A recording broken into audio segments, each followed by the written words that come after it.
Hello, welcome to EPG Pashala Spanish. My name is Nabil Ansari and I teach Spanish in the Center of Spanish, Portuguese, Italian and Latin American Studies in Jawaharlal Nehru University, New Delhi. We're in the paper entitled Spanish Grammar 1. In the previous modules, we have covered adjectives including demonstrative and possessive adjectives, the verbs ser and estar, interrogative and exclamative pronouns, the verbs haber, estar and tener, and some basic prepositions. In this module entitled Repaso 2, we are going to revise the main points covered in the previous 6 modules, which will help you not only in a better understanding but also in remembering the relevant aspects of its usage in your communication. So we start with the demonstrative determiners. Well, the demonstrative articles are those words that point out a particular animated or non-animated object. They show or the demonstrative articles are those words that point out a particular animated or non-animated object. They show or refer to the relative distance between the speaker and the object or noun. The demonstrative determiners are also called articles because they are placed before the noun. They are like the articles el, la, dos, las, o, un, una, unos, unas. For example, when I say I see the red car, and if I say I see this car, so when in the sentence I see this car is actually the demonstrative determiner. And in Spanish it will be I see the red car will be yo veo el coche rojo, and I see this car will be yo veo este coche. So este is this, and if I say I see the green car and I see that car, so again that is here the demonstrative determiner. So I see the green car in Spanish will be yo veo el coche verde, and I see that car will be veo ese coche. However, adjectives and determiners have to agree in number and gender with the noun that they associate to. Therefore, there are 12 forms of demonstrative articles in Spanish, and these forms are: for when we want to say this, we have for masculine singular it is este, and for feminine singular it is esta. So este, esta means this, but for masculine singular it is este, and for any object which is feminine and singular it will be esta. Same with that which is close by, for masculine singular it is ese, and for feminine singular it will be esa. So that which is not very far, which is close by, we have ese and esa, and for that over there, or that which is something which is a bit far, we have aquel for masculine singular and aquella for feminine singular. Then the 6 forms in masculine and feminine singular are este, esta meaning this, ese, esa meaning that which is something which is close by, and aquel, aquella meaning that over there. And the plural of the same will be, for these it will be estos for masculine plural and estas for feminine plural. For something meaning those close by, we have for masculine plural we have esos, and for feminine plural we use esas. And for something, meaning those over there. For masculine plural we have aquellos, and for feminine plural we have aquellas. Thus estos, estas means these, esos, esas means those close by, and aquellos, aquellas means those over there. Let's now see the uses of the demonstratives. Let's use of the demonstratives determiners. So these determiners, for example, este, esta, estos, estas, estos, estas, are used to indicate that the object is within the nearby range of the person who is talking.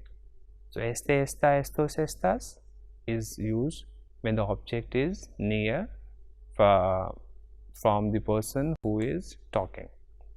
Ese, esa, esos, esas, meaning that or those, is used to indicate that the object is in a different space but still near to the personal space of the person who is talking, meaning it is still near to the person who is talking. And aquel, aquella, aquellos, aquellas, meaning those or those over there, or that, is used to indicate that the object is far from the personal space of the person who is talking. So demonstrative adjectives are often used with the adverbs of place, which also have 3 different degrees of distance. So till now we have seen the demonstrative determiners are adjectives. Now we are going to see the adverbs of place. So the adverbs of place are aquí or acá, meaning here, ahí meaning there, and ahí or allá meaning over there. And there is something called the neutral demonstrative pronoun.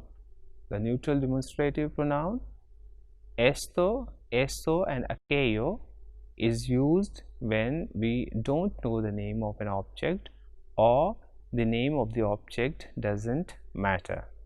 We also use them when we are talking of any abstract thing or idea and not of any concrete objects. So esto means this. For example, ¿qué es esto? What is this? And eso means that. Same thing, ¿qué es eso? What is that?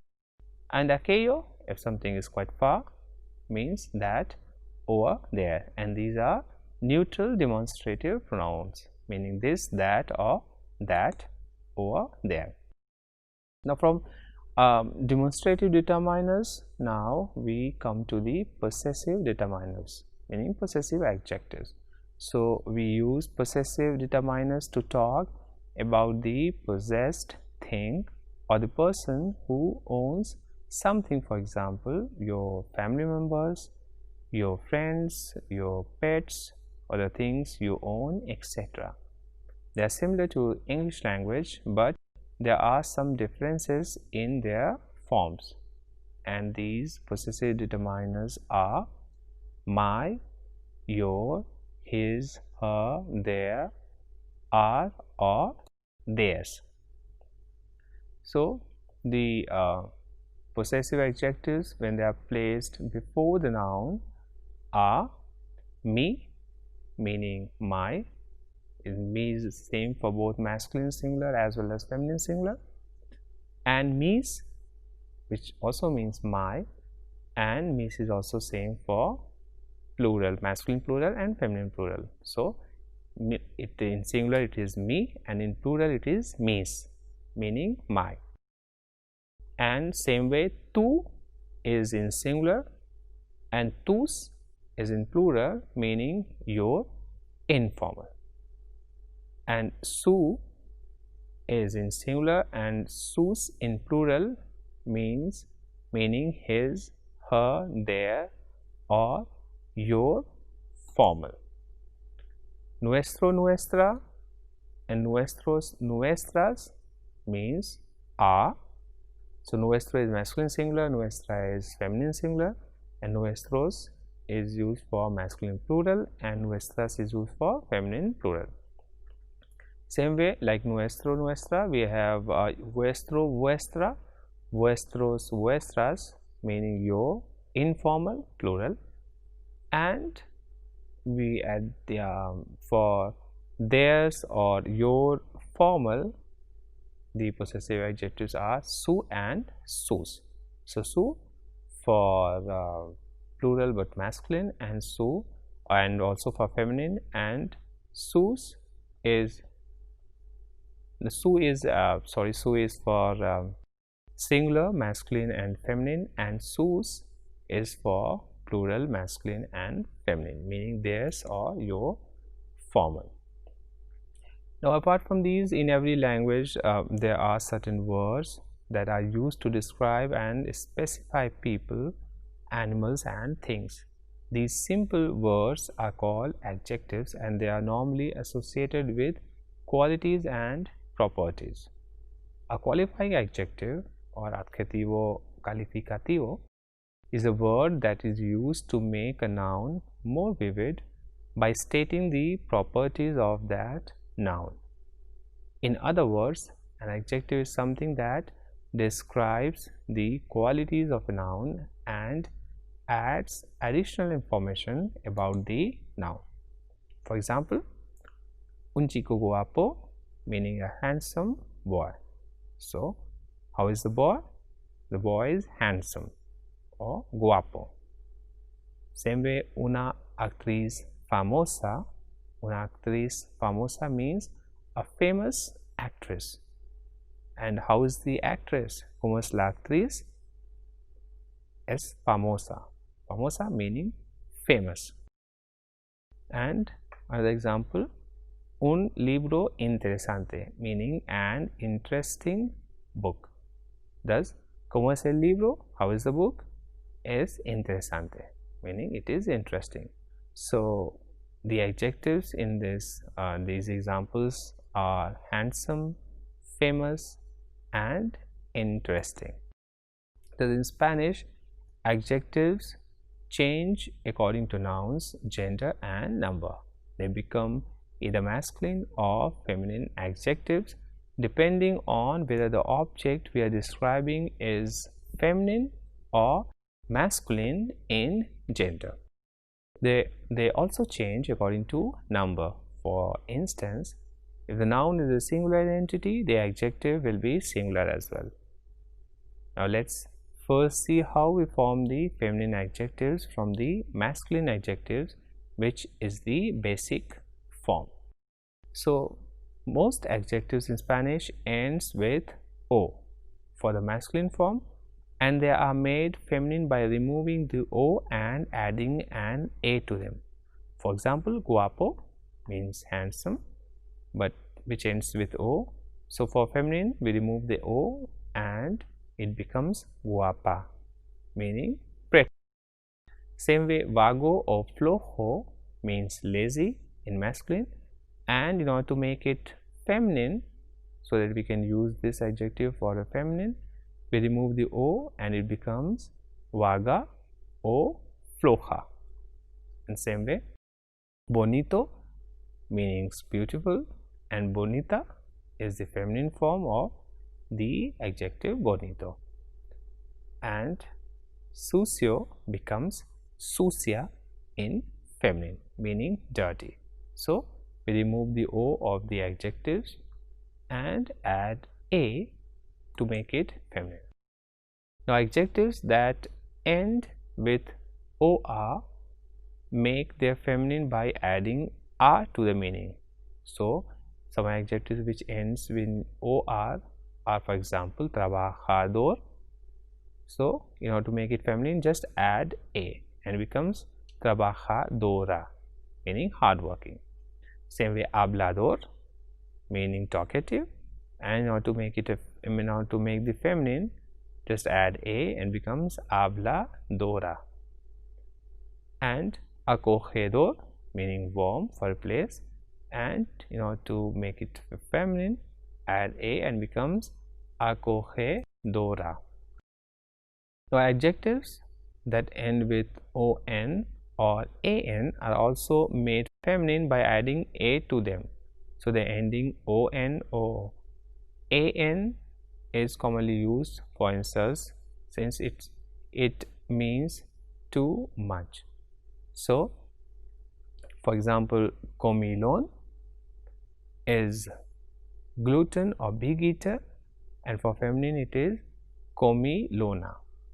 Same way, dormilon is sleepyhead, and for feminine it becomes dormilona. So just we add a to the adjective. Same way, chillon means screamer, and the feminine will be chillona.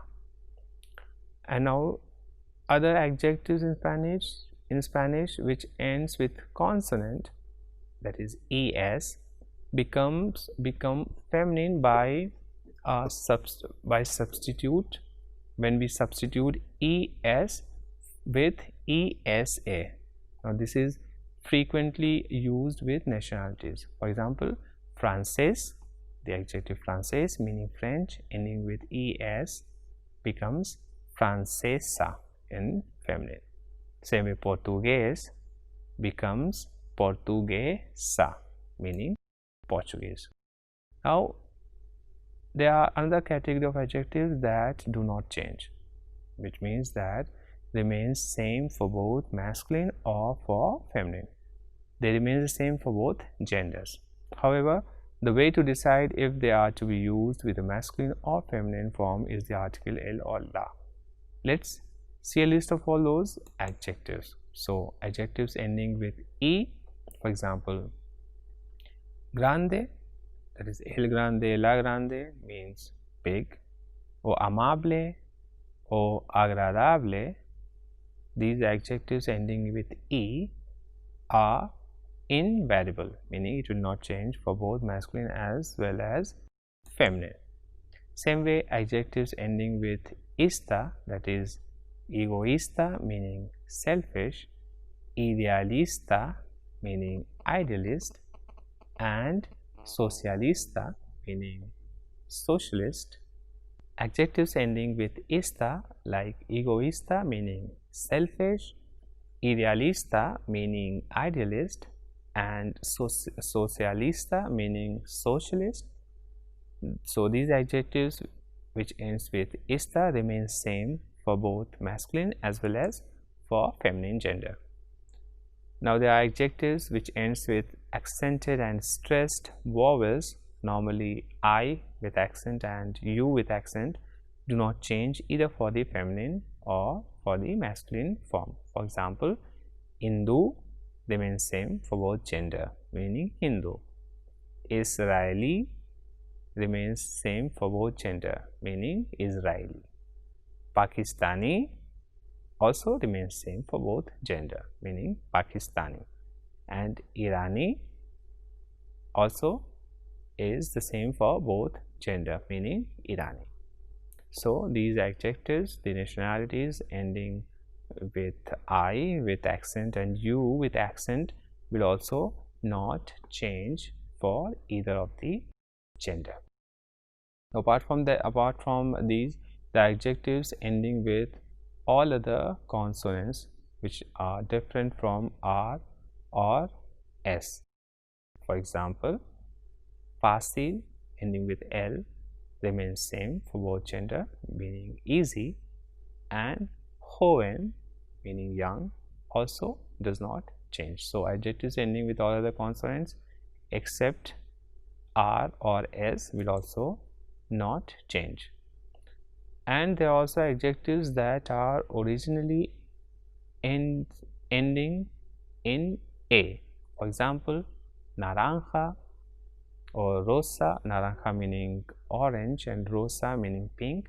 So they originally are ending with A, thus they also remain as it is, meaning they will not change. So for adjectives, you have to remember the rules, as well as you also have to learn all these adjectives so that you can use them properly. Now after having talked about adjectives, we are going to talk about the verbs ser and estar, which are quite common in our daily communication but are quite confusing also. although they are not interchangeable, both of them translate as to be in English. Now, this is notable as there are two different verbs in Spanish and only one equivalent in English. Now, first let's see the conjugation of these two verbs. So, estar and the verb ser. So, the conjugation of the verb estar is estoy, estás, está, estamos, estáis, están. And the conjugation of the verb ser is soy, eres, es, somos, sois, and son. So the main difference between ser and estar is that ser is used for permanent situations and for states that don't change. Therefore, you may say your name by simply saying yo soy, and then you tell your name, meaning I am, and then your name, because your name is generally the same all your life. So we use ser here because that is a constant or permanent characteristic of your personality. On the other hand, estar is used for steps of a larger process that has various changes. For example, estoy bien, meaning I am fine. Obviously, your mood is not permanent and can change to different states like bad, meaning in Spanish is mal, or sad is triste, or happy, which in Spanish is contento. So these are the moods that changes. And we have also heard a song in the previous module titled Que lejos estás, and which also explains the other use of the verb estar. Now you can move to many different places, so your location can change and is likely to change. That's why we also use estar to talk about location. Now, notice that physical features can be matched with ser and estar, but they mean different things with each one of these verbs. Now, ser, as I mentioned, ser is used for permanent features. For instance, la manzana es roja, meaning the apple is red. Now, red is one characteristic that defines this apple and it does not change. Now, it can be used to distinguish red apples from green apples. Meanwhile, estar is used for features that are likely to change. They don't belong to the definition of the object, person, or animal. There are features associated with estar are temporary. For instance, la manzana está verde, meaning the apple is green, or the apple is unripe. So if it is red, that is the permanent state of the apple, we use the verb ser, and if the temporary state, that is it is unripe and green, we use the verb estar. And we know that the apple will ripen over time, and therefore this feature is temporary, that is temporary. Thus in this case we use estar, as green used with estar means that the apple is not ripe, and it does not mean that it is a green apple. It can be a green or red apple, and if it is if it is a permanent color of the apple, either green or red, then we will use the verb ser. Now, after having talked about the verb ser and estar, we are going to see the interrogatives form, which is a very important part of the language, since they help us to form adequate questions regarding anything we want to know. Now, the differentiating aspect of questions in written Spanish is the use of an inverted question mark at the beginning of the sentence, and the sentence is thus closed with a question mark at the end. So actually in Spanish there are two question marks in one sentence in Spanish. In order to know about something or someone, we ask questions. Now let's see how to ask questions in Spanish and we are just going to mention some of the basic interrogative pronouns in Spanish, which are the following.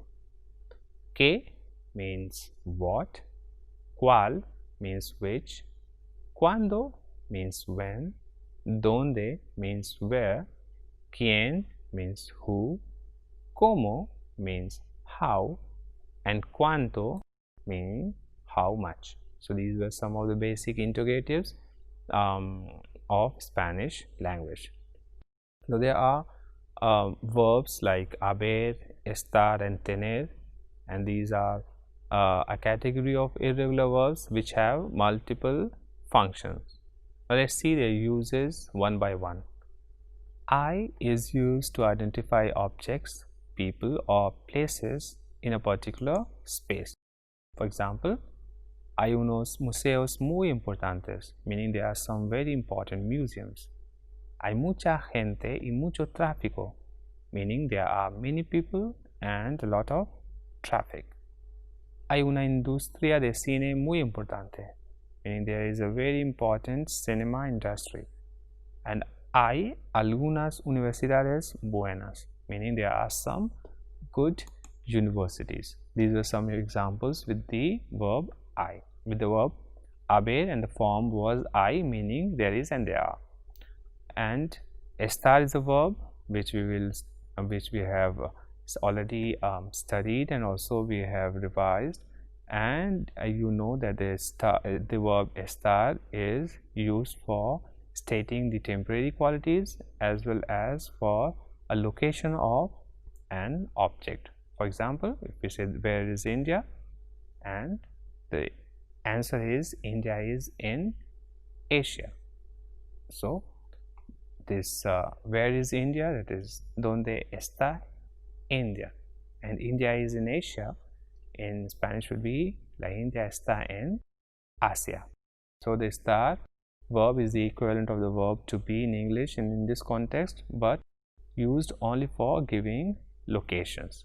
So for giving the location of something, we first need to have knowledge of certain prepositions of place that determine the positions and location of objects, people, and places. Now the third verb is the verb tener. Now tener is also used to indicate what things or places the city has, and it is used to express belonging. Now for example, let's see the examples of the verb tener. So if I say la ciudad tiene calles anchas y edificios bonitos, so the city has wide streets and beautiful buildings. Another example, if I say mi barrio tiene muchas tiendas, it means my neighborhood has many shops.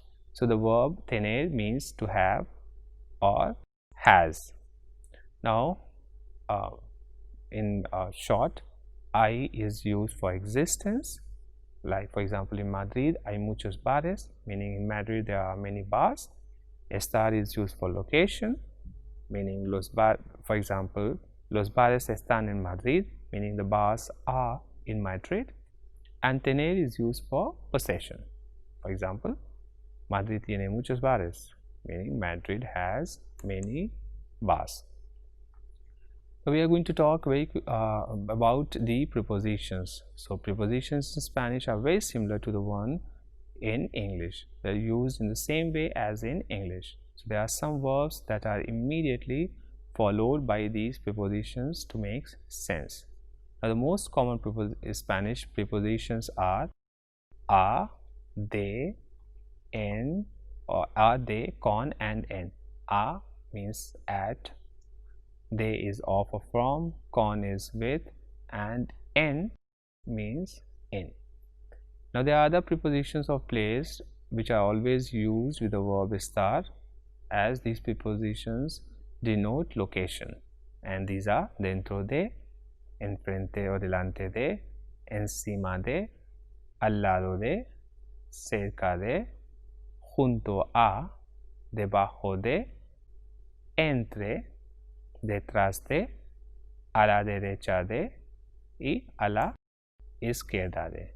And apart from these prepositions, there are some other prepositions of place which are sobre, meaning above, en, which means on, al final de, meaning at the end of, al principio de, means at the beginning of, al fondo de, meaning at the end of, cerca de, meaning near from, lejos de, meaning far from, fuera de, meaning outside, alrededor de, which means around, junto a, means close by.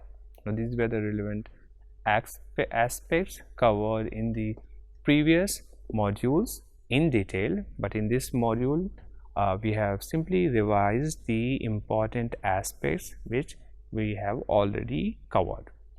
So you to do more exercises, and if you want to see other relevant links which will help you in a better understanding of these grammatical aspects covered in the previous 6 modules, you should refer back to the e-text. Thank you.